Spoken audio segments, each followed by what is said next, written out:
l'intervention hebdomadaire d'Éric, qui est seul en fait face aux patients, donne un autre point de vue de la maladie hors contexte médical et paramédical.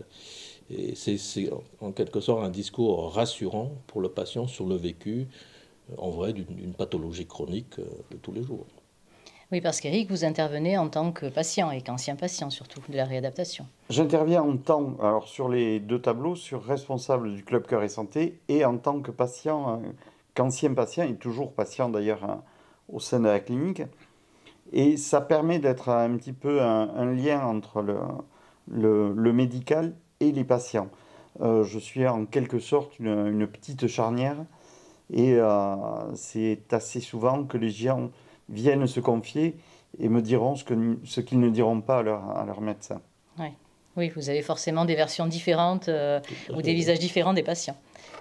C'est le vécu un petit peu face à la théorie, mais il faut que les deux fonctionnent ensemble. Si vous suivez les recommandations qui vous ont été données pendant ces 4 semaines, il n'y a pas de raison, tout va bien se passer. Et jusqu'à présent, ce que j'ai constaté depuis 6 ans que je suis au sein de cette association, c'est qu'on n'a pas eu de récidive parmi nos adhérents. D'accord, donc ce qui poursuivent bien tout ce qu'ils ont appris en atelier. C'est que ça marche bien. Et quand je présente Éric, lors de ces séances, je le dis aux patients, je dis, maintenant vous allez voir Éric Dufour, qui était à votre place il y a 5-6 ans, à la réadaptation. Et après, je me retire de la salle et je laisse Éric tout seul avec les patients. Le patient, parce que lui, il sait que c'est bon, je peux faire.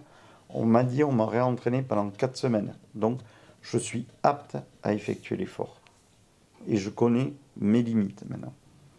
C'est tout cet ensemble de connaissances qui fait que le patient devient acteur de sa maladie et n'est plus passif.